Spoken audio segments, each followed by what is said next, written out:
All right, let's dive right in. Today, we're going to explore a really powerful idea, the idea that you are the architect of your own reality.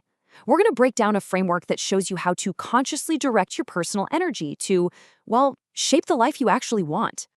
So let's just start with this one huge question. What if that life force inside you wasn't just there? What if it was a powerful, creative tool you could use on purpose, kind of like an architect with a blueprint to build the exact life you envision? That's the big idea we're digging into today. Now, the energy we're talking about goes by a lot of names: prana, life force, even libido. And yeah, I know what you're thinking with that last one, but we're using it in its biggest, most original sense, as the raw, high-octane fuel for all creation. It's the same energy that grows a forest, sparks a brilliant idea, and it can absolutely be harnessed to bring your own intentions to life. I want you to think of this energy as your own personal resource, something you have total control over. It's a creative power that every single one of us has. The real key isn't about trying to get more of it, but learning how to purify, build up, and direct the energy you've already got. The source material describes our body as a vessel. And when this vessel is clear, free from all that static of anxiety, doubt, and distraction, we can aim this life force with incredible precision. But here's the thing, this isn't some kind of magic. It's a process that's actually governed by some pretty fundamental principles. Let's call them the 4 laws of energy. All right, so let's get into the nuts and bolts of this framework. These 4 laws are like the user manual for managing and directing your creative force. Getting a handle on these is really the first step to shifting from just hoping for a certain reality to actively creating it. Everything, and I mean everything, starts with this very first law, the law of purpose. Because, let's be honest, without a clear target to aim for, even the most powerful energy in the world is just wasted. This law is all about giving your energy a very specific direction. This quote just nails it, doesn't it? Imagine your energy is like water coming out of a hose. Without a nozzle on the end, the water just sprays everywhere, right? It loses all its power. But with focus, with that nozzle, it becomes a powerful jet. It's the exact same thing with your creative energy. Without a clear purpose, it just fizzles out. So how do we actually apply this? Well, there are 3 key things. First off, it has to be authentic. The goal has to line up with who you really are, not who you think you're supposed to be. Second, it has to come from a place of abundance. Your desire should feel like this exciting overflow of creativity, not some desperate attempt to fill a hole in your life. And third, focus. And this is where it gets really interesting, because this actually has a basis in neuroscience. When you set a clear, authentic goal, you fire up your brain's Reticular Activating System, or RAS. You can think of it like your brain's personal search engine. It starts filtering your reality, and suddenly you begin to notice all the resources and opportunities that can help you. They were probably there all along, but now your brain is actually tuned in to see them. Okay, on to the second law, which builds right on top of the first. Once you have a direction, you're going to need the fuel to get there. That brings us to the law of preservation, which is all about building up and conserving your energy. I just love this idea of energetic capital. It makes so much sense. You wouldn't try to build a house without enough money in the bank, right? Well, it's the same thing here. You can't manifest a big desire without a solid reserve of your own personal energy.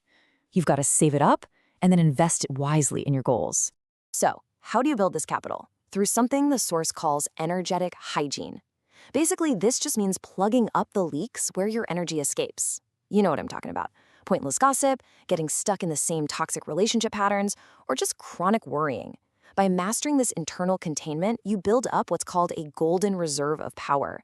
And when you're full of this potent energy, you stop chasing things. Instead, you become a magnet, pulling your desires right to you.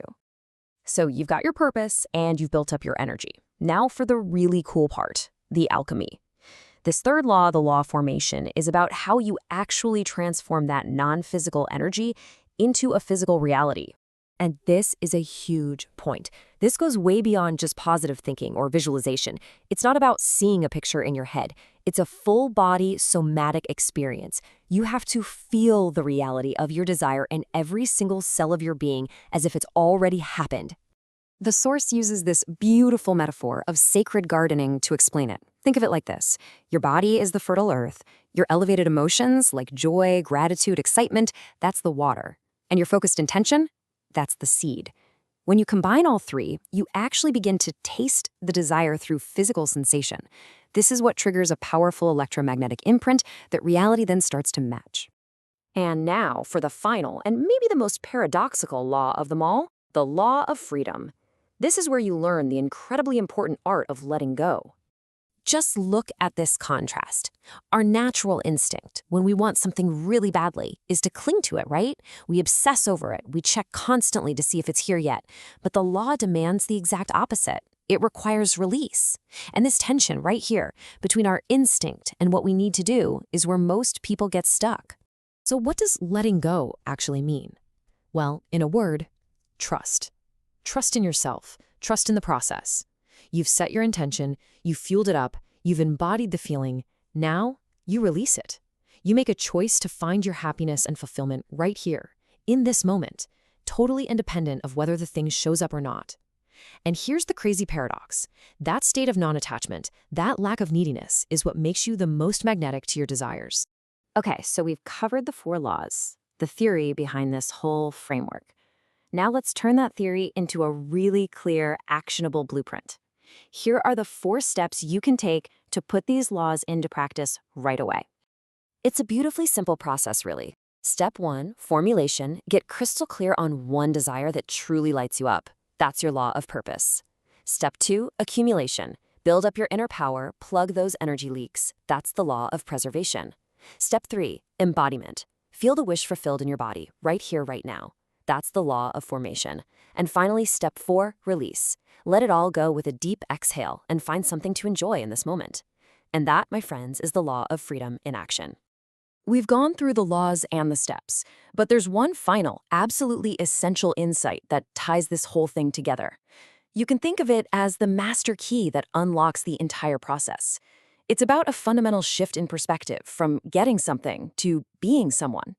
So what is this ultimate principle? What is the one thing that if you remember nothing else from this, you should remember this?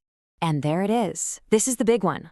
The whole goal isn't to chase and grab things out there. The goal is to change who you are on the inside. It's about becoming the person who is an energetic match for the reality you desire. You become the living embodiment of joy or abundance or freedom. And then, the outside world simply rearranges itself to reflect that new state back to you. So, I'll just leave you with this thought. Your focus, your energy, your state of being. These are the actual tools of creation. And knowing that, what reality are you going to choose to architect, starting right now?